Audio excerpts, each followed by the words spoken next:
In this series of videos, we'll take a look at the scripting that is supported by Unity.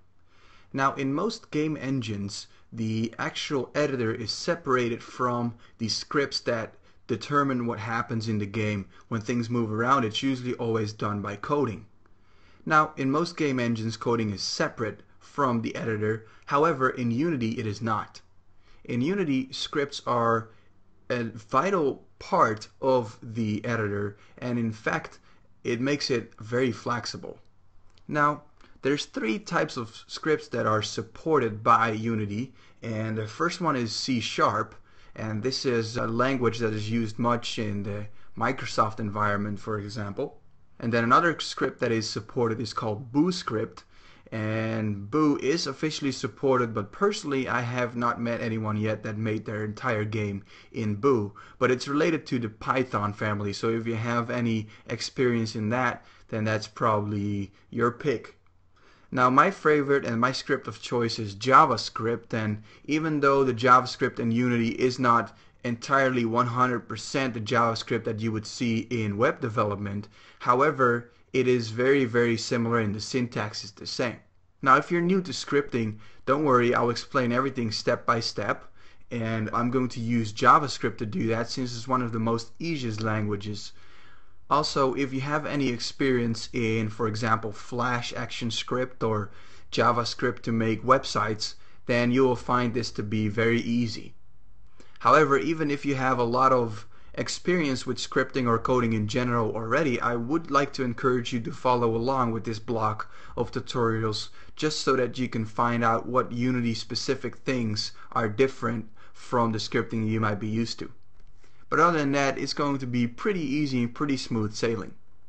Now, another word to the artists among us: if you feel, hey, I'm an artist, I'm not a coder, I don't really code games, well, don't worry, you're at the right place here using Unity 3D because it can be really simple.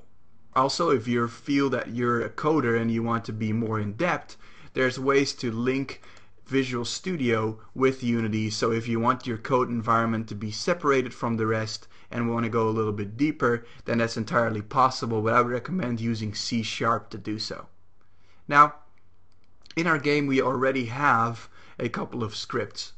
Click on the first-person controller, for example, and then look at the components of this first-person controller, and then, as you can see, there's already a script attached. This script is called the mouselook script, and I can activate it or deactivate its effect in the game. Now, the variables here that you can see are defined actually in the script, and we'll look later at how to exactly do that. Whenever you want to quickly look up a script in Unity 3D, you can just simply click it, and it will show it in your project panel. Now you can just open your script up, for example, by clicking the edit button or by double-clicking the project in your panel.